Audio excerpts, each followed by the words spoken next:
Hi, and welcome to the December episode of Diabetes Insight. I am Beth Grant, Marketing and Communications with the American Diabetes Association, and I have Carol Dixon with me today. Hi, how are you? Doing well. How are you? Doing very well. I'm in the holiday spirit. How about you? I am too. Really excited that, the holidays are coming up. So we have one more support group that is happening next week on the 15th at our office. If people have questions or want to know a little bit more about the support group, you can go ahead and call our office. That number is 317-352-9226. You can either ask for Carol or you can talk to the person that answers the phone, Alyssa. Alyssa knows all the information as well. Very good. The support group's a great place to come and meet other people who also have diabetes, whether it's type 1 or type 2. Correct. Very good. We actually already have some events on the calendar for 2016. We're really looking forward to, jumping right in and getting active and continuing to fundraise for, our movement to stop diabetes. So the first event that'll be up actually will be Alert Day in March. It is the fourth Tuesday in March, and I think that this year that is March the 22nd. So be looking for activities and more information about Alert Day.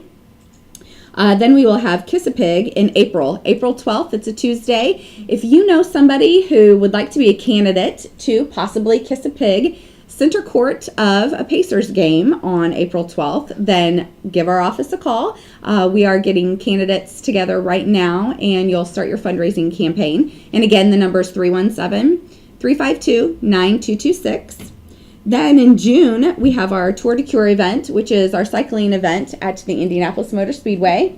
Great day of fun. Lots of fun. Several different routes are available. It's for all ages, all riding abilities. Right. It can be a family day. So, or, if you are a dedicated cyclist, we do offer a century. So 100 miles on the track that day. Then June 5th through the 11th is our Diabetes Camp for Children, Camp John Warble. And Carol, would you like to tell people a little bit more about that? Yes, our camp, we do all activities that you would think about at a traditional camp. Everything from kayaking, swimming, archery, arts and crafts, drama. And all that time, the kids are also learning how to manage their diabetes during all of these different activities, how to manage a low that might come because of extra activity. We have medical staff so that it's almost a one-on-one ratio with the kids. That's not great. Quite, but close. We also have a dietary person assigned to every cabin, so the kids are learning how to count their carbohydrates, choose their servings, and all of that. But kids, while they kind of know they're learning, they don't really know they're learning. A lot of times it's the first time a child might give their own injection for the first time. Yes. So it's very exciting, and it's a great fun week. Good peer-to-peer interaction, too. Great for socialization, especially for those kids who maybe are the only one at their school that has diabetes and they don't know anyone else. They can make lifelong friends at camp. That's great. Yeah. Registration for that opens February 1st. So, just stay tuned to our Facebook page, and, we'll continue to push messages out about all of these events for 2016 also. So, 2015 was the 75th anniversary for the American Diabetes Association. 75 years. We're celebrating discovery, innovation, and progress. So that's why we have our balloons and we have some confetti today. And we are just really celebrating the 75th anniversary of the American Diabetes Association and all of the innovations that have come during that 75 years. We're going to talk a lot today about the different things that have happened throughout those 75 years. So just kind of a quick cliff notes, if you will, what has happened in the past 75 years, how the American Diabetes Association has impacted the fight against diabetes. We've been making an impact for the past 75 years. In 1941, the first American Diabetes Association annual meeting was held. Now we call these the scientific sessions. It was held June 1st in Cleveland, Ohio, and about 250 people attended. This is a great picture from the first, from an event in 46. And this was a meeting in Toronto. So the meeting has evidently been moved around from year to year. And I know there's another slide coming up a little bit later that talks about scientific sessions. So I want our audience to notice our first meeting had 250 people, and then see how many people are coming today. So here's another slide. Again, we're just talking about every year we come together for scientific sessions. It's the world's largest diabetes gathering, drawing thousands of leading clinicians and researchers from across the world. And it's at these sessions that changes are made to the clinicals of care for people with diabetes.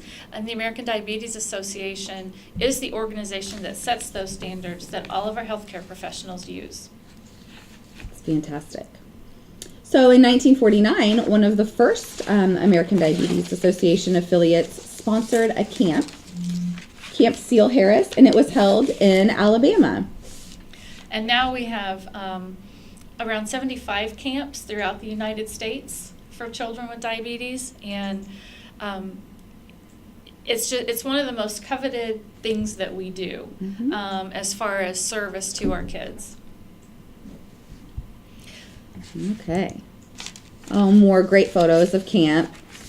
This is more of the today look and feel of camp. And, as we spoke about our camp, right, it's kids doing what kids do. They get to be children at camp, and they don't have to worry because there are healthcare professionals there to help take care of their health. Let them be kids. Right. And yet learn at the same time to become independent with their management. So now we get into Diabetes Forecast magazine, and there's an early edition from 1948 that you can see on your screen right now. But this magazine is for the consumer, and it gives you information and tips on managing your diabetes, and it's extremely helpful. So now we have, look at the new covers, much more vibrant and exciting, and the articles are better written for the layperson. I think back in the day in the 1940s, they were written a little academically, maybe a little bit more boring to read, but not now. And before I started working for the ADA, I used to get Diabetes Forecast magazine. I get it now because I work there. But before that, I subscribed to Diabetes Forecast magazine because it was such a help to me in learning how to manage my diabetes. And this is good for whether you have type 1 or type 2, any sort of diabetes, even pre-diabetes. You can get helpful information in there. They have great articles. Obviously you can see celebrities, athletes, just people who are living with diabetes and are living well. You can do anything living with diabetes. So, just hitting that home is fantastic. So this year, we were talking about this in 2016, 2 of our events will celebrate their 25th anniversary. And actually, I've got a lot of information about that. So you know what? Let's hit this when we come back from our break. We'll talk a little bit about the 25th anniversary for both Step Out Walk and Tour de Cure. Very good.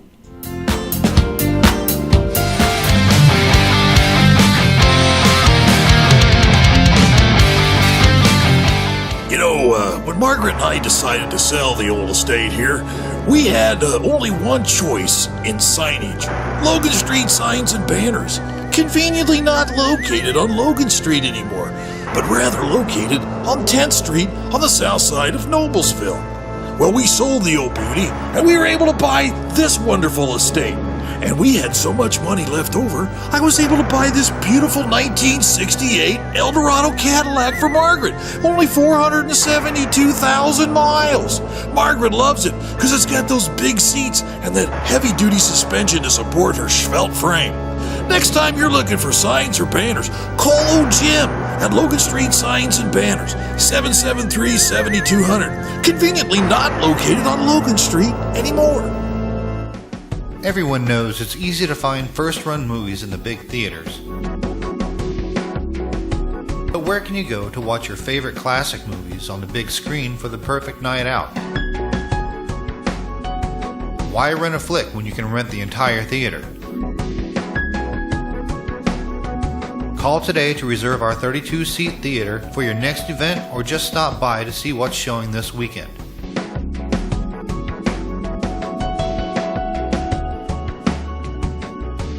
14 by 7 foot screen and the high quality digital surround sound system offers all the amenities you would expect from the big theaters, with a laid back atmosphere and comfortable seating of your own home. Wofford Theater at 1744 South 10th Street in Noblesville gives you the classic movies you want with a big theater experience.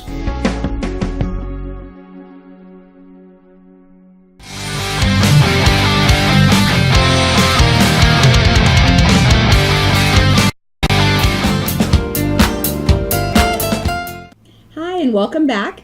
We are talking about the 75th anniversary of the American Diabetes Association, and with that, in 2016, we are going to celebrate the 25th anniversary of both Step Out Walk and Tour de Cure. Those are the national titles for those events. We have been doing those events here locally for well over 40 years. So, there's going to be a lot of celebration this year for the 25th anniversary of the titles of those events. And moving forward, just continuing to bring these events to different communities and get people involved in, the movement to stop diabetes. So this is a fantastic photo from 92. In 1991, the ADA launched the signature walking event. It has had several different titles. It started as America's Walk for Diabetes, and then they changed it for Step Out Walk to Fight Diabetes. Currently, we call it Step Out Walk to Stop Diabetes. And that goes along with our Stop Diabetes Correct. hand. We have our Stop Diabetes. We are stopping diabetes. As I said, these events, they're local through different communities across the nation. So people get together for a day of fun and bring out your families. And, we offer a run with ours also. We have a run, and then we have a walk where everyone can participate, Right. and there are different distances. So everybody can come out and walk that day. And we always have food and other festivities that go along with the walk. Plenty of kid activities. Oh yeah, lots of and children's activities. we have a DJ or a band, and it's just to get that great community feel. Right. Just a good support network for all of these people. So as I alluded to also, the first Tour de Cure in 1991, it was piloted in these 5 cities: New York, New Jersey, New Hampshire, California, and Missouri. But as I said, I know we have done Right. the tour. It has had different names It used to be called the smoothest ride in the world. because it has always been at the Indianapolis Motor Right. Speedway. So, we're offering a smooth surface, so Right. that completely makes sense. Goes really well with that. And again, just another photo of what the event looks like today. People, riding in groups, and we have teams that. It could be your cycling team, or it could be a team of your friends and family. Right. And you can come out and just ride around the track that day. The gentleman in the front here leading this pack is wearing one of our Red Rider Tour de Cure jerseys. And a Red Rider is someone that is living with diabetes. Right. So they are our honorees, our VIPs for that day. With Step Out Walk, we call the people that are living with diabetes Red Striders. So again, they are our VIPs for the day, and we honor them. We are stopping diabetes for them. All right, one of the other main activities for the association surrounds advocacy and fighting and supporting people for their rights. It's strange to think that even in this day and age, there is still some discrimination that occurs to people who have diabetes. So throughout history, in 1990, President George Bush signed the Americans with Disabilities Act, and the association was one of the leaders in this effort to bring this to be. Prior to this time, let me back up a little bit. That was in 1990 that we first had our Americans with Disabilities Act. It didn't cover people with diabetes per se until 2008, when the Americans with Disabilities Amendment Act came into play. Okay. And that's when the endocrine system came in. And so from that point forward now, people with diabetes, no matter what type, are covered by the Americans with Disabilities Act. And so it provides them some extra rights. That's fantastic. And one of those examples is this gentleman who was a truck driver. Well, he still is a truck driver. But there was a time when truck drivers who were on insulin were not allowed to drive their trucks. And with this new act and some other legal tools that the association used, that's no longer the case. People who are on insulin can drive trucks now. That's fantastic. And then, believe it or not, discrimination happens sometimes to kids in school. Kids have been not allowed to go on field trips. We had a school district here in northern Indiana who twice in the past couple of years wouldn't let children in with diabetes. They suggested that they homeschooled instead, and these were public schools. They can't do that kind of thing. Right. I know there are 2 areas in the state, one far south and one far north, where they're still busing kids to diabetes schools instead of letting them go to their own neighborhood school. Okay. So those are things that we're still working against. But we are there to help parents, to empower parents, to give them the information that they need to know to keep their child safe at school with their diabetes. Make sure the nurses understand how to manage diabetes and everything. This is one of our families that we have helped, and they are from Washington, D.C. Loretta Taylor and her mom, Letitia. Loretta had not been allowed to carry her supplies in school and had not been allowed to attend some field trips. And so the association stepped in to help the family, and now all is well at her school. That's fantastic. A lot of times we find out the school thinks they're doing what's right. They think, well, if we keep the child back at school, then we don't have to worry about if something happens to them on the field trip. Right. A lot of times the school has They the worry best about intentions. safety too, correct. Right. But they still can't do that. And once we can go in and give them some education and explain how things can be managed, then they understand and they get on board. Schools want what's best for our kids. Right. Always looking out for the children. Exactly. Now, in 1999, we had a Rally for a Cure that brought hundreds of advocates from 46 states who joined Nicole Johnson, that year's Miss America. She has type 1 diabetes, and in fact, she runs a TV show called D-Life, which is a great television show. But they were urging Congress to increase federal funding for diabetes research. And we still have this. It's now called Call to Congress, where we have hundreds of advocates from across the United States who come in and talk to their congressmen during this Call to Congress week. And is it in January or February? I think it's in February. I'm not sure what the date is for this year. Okay. I know they've started a call out to find the advocates who can go. So, it's a great opportunity.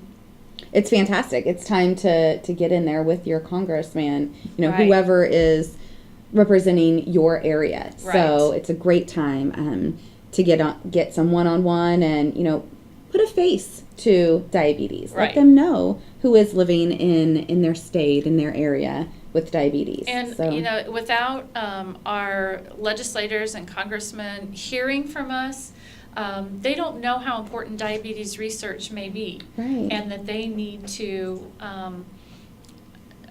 vote for funding for that.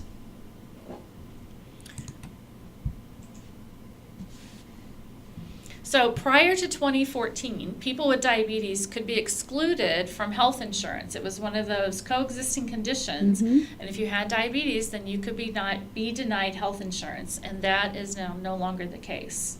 And that's huge because diabetes is such an expensive disease. correct. In this picture, we have Carmel Allison, and she is one of those people who had been denied health care insurance prior to the Affordable Care Act. And she's standing here with President Obama as one of those faces of people who are now helped.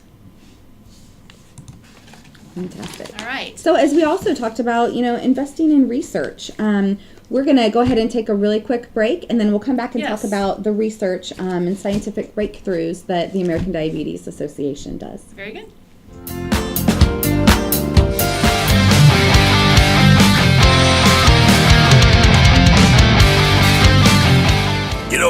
when Margaret and I decided to sell the old estate here, we had only one choice in signage. Logan Street signs and banners. Conveniently not located on Logan Street anymore, but rather located on 10th Street on the south side of Noblesville. Well, we sold the old beauty, and we were able to buy this wonderful estate. And we had so much money left over, I was able to buy this beautiful 1968 Eldorado Cadillac for Margaret. Only 472,000 miles. Margaret loves it because it's got those big seats and that heavy-duty suspension to support her svelte frame. Next time you're looking for signs or banners, call old Jim at Logan Street Signs and Banners, 773-7200. Conveniently not located on Logan Street anymore. Everyone knows it's easy to find first-run movies in the big theaters. But where can you go to watch your favorite classic movies on the big screen for the perfect night out? Why rent a flick when you can rent the entire theater? Call today to reserve our 32-seat theater for your next event, or just stop by to see what's showing this weekend.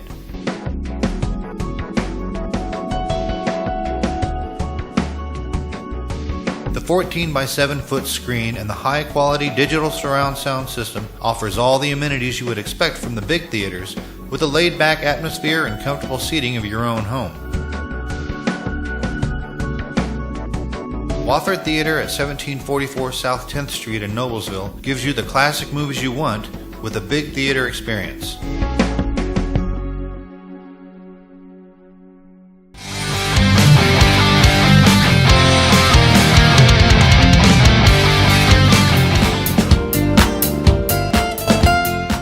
Welcome back, and as I said before the break, we are going to talk about the research and scientific breakthroughs that have happened in the past 75 years.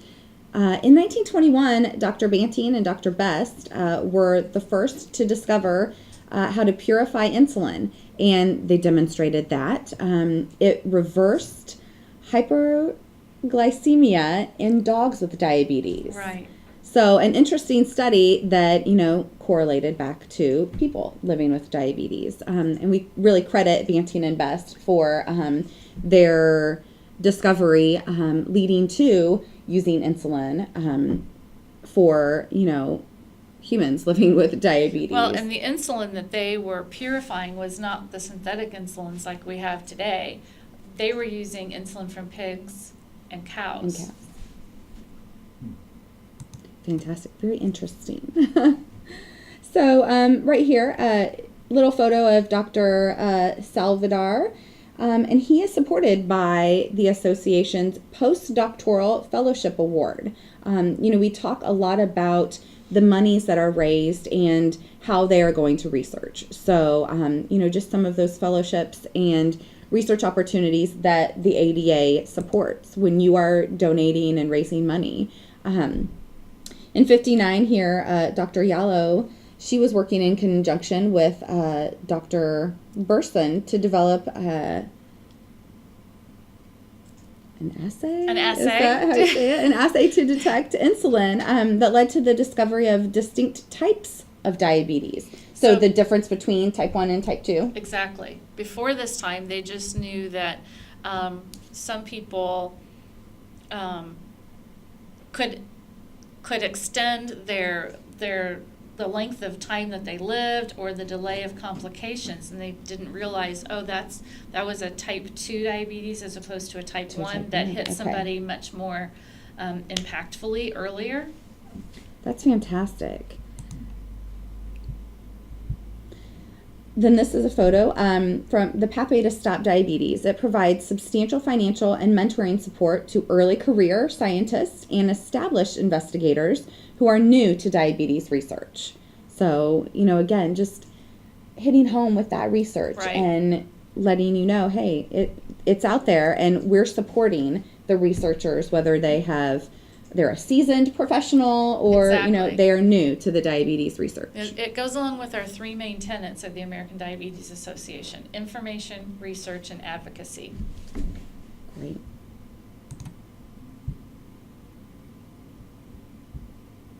I find this interesting, that it was not until 1982 that they figured out that type 1 diabetes is an autoimmune disease. So just a quick photo then of what that looks like. I would look at that under a microscope and say, oh, isn't that pretty? And it's wonderful so that some there great are, colors. Yeah, it's wonderful that there are intelligence researchers out there and scientists who understand all of this. Exactly what it means and what that means to those that are living with both Right. type 1 and, then the research that's going on for type 2 also. And because it is an autoimmune disease, type 1, we know that it cannot be prevented. That's a fantastic point. So the association has a flagship journal. It's Diabetes, and it's the highest ranked journal devoted exclusively to diabetes research. And one of those well-respected pieces also. Now in 87, this is just another visual to show you about the hormone that was discovered and shown to stimulate insulin secretion, so leading to later development of a new class of diabetes drugs. And those would be some of the oral medications that we take and some For of the type 2. other non-insulin injectables that we take for type 2 diabetes, right? And then here's another photo. We keep talking about the scientific sessions, bringing together. This is 14,000 participants. Remember earlier, we started out with, what was it, 250. Yeah, 250. 250 in the very beginning. And now we're over 14,000 people that come, researchers and physicians from all over the world. And so this is a great visual too. You can see people are wearing the headphones. People from all over the world are coming and learning about diabetes. I had the opportunity to go to scientific sessions when they were in Chicago one year, and they had a world map there, and everybody had to put a pin from where they were from. And literally, there was a pin from every country, or multiple pins from every country. That's a fantastic visual too, Yes. and we talk a lot about the local impact, but diabetes is impacting the world. Right. So to be able to offer the scientific sessions and be that respected, I guess, educational forum, and where people share all of the Right. clinical, research that they've done and Exactly. moving forward. It's the basic science and prevention and diagnosis and treatment for diabetes. So all of these scientific sessions have led to wonderful improving outcomes in patient care. So our first slide that we're going to see here is from our own local Eli Lilly and Company. And as we know, Dr. Banting and Dr. Best invented the insulin in 1921. And in 1923, J.K. Lilly was the head of Lilly at that time. And he figured out a way to mass produce the insulin and get it out to people like you and me, just to the everyday. To everybody. Yes, to everyone. And so to honor that, that's why we have our gala called the J.K. Lilly Distinguished Service Award Gala.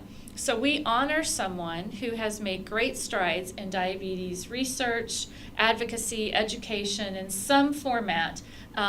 We provide this international award at our gala the first Saturday of every November to kick off November. And this is an Diabetes Month. award, they are chosen from a group of their peers. Right. So it is other doctors, researchers, people that are within that realm that highly respect them for their Exactly. efforts. They make the nominations and then they vote for the final winner. Yes, but that was such a cool picture, I thought, of the early days of manufacturing insulin at Lilly. When you consider now how it's so automated.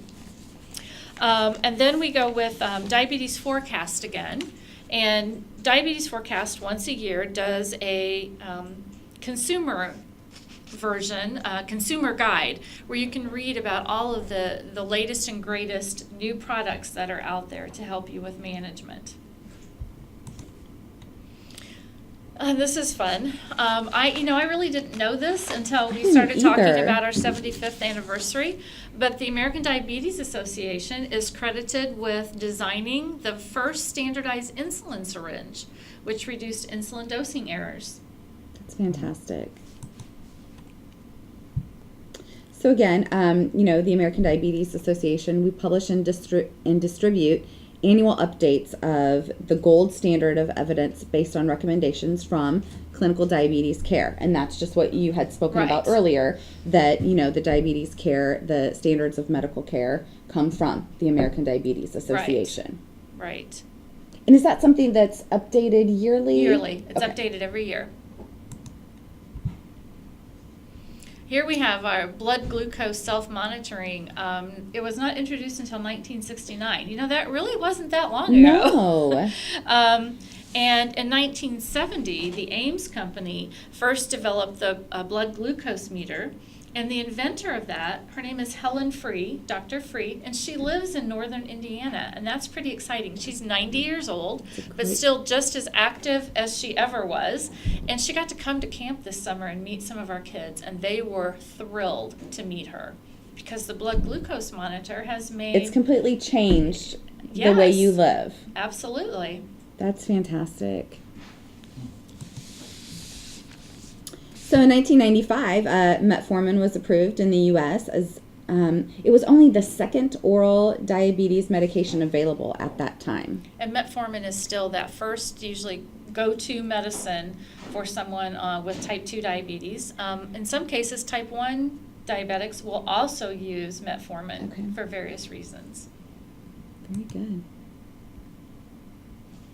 Now today, healthcare providers, they're focused from the head to toe on patient-centered diabetes prevention and therapy. Right. So when we talk a lot about prediabetes and the education that the American Diabetes Association is doing, you know, we are talking about from head to toe. Right. Eating a balanced diet, exercising, getting that 30 minutes of exercise at least 5 times a week. Preventing all the complications that can happen literally from head to toe. You know, we have to remember diabetes is a disease that's in our blood. If our blood sugars are high, the blood is too thick and it can't get through our veins and it causes damage. And where do we not have, in our body, do we not have blood vessels? Right. So we have to remember that. Everything, every system in your body. Really good. And so, you know, the modern advances today in patient care and diabetes self-management and education, they're making it possible for people that live with diabetes to live healthy, long lives. Right, to live out their dreams. And to do anything. Right. You know, you can have any job, you can do anything. And as I spoke before, there are several celebrities, athletes, you know, that are coming forward that have been living with diabetes and just letting people know, hey, I can successfully manage my diabetes and chase my dreams of being a race car driver. This is Ryan Reed. You know, he is living with diabetes, type 1 diabetes, and he is a NASCAR driver. So, you know, there's Charlie Kimball, correct, too, who's an IndyCar racer, and Jay Cutler plays for the Bears, and, you know, there are just numerous celebrities and athletes out there who are living out their dream. Right.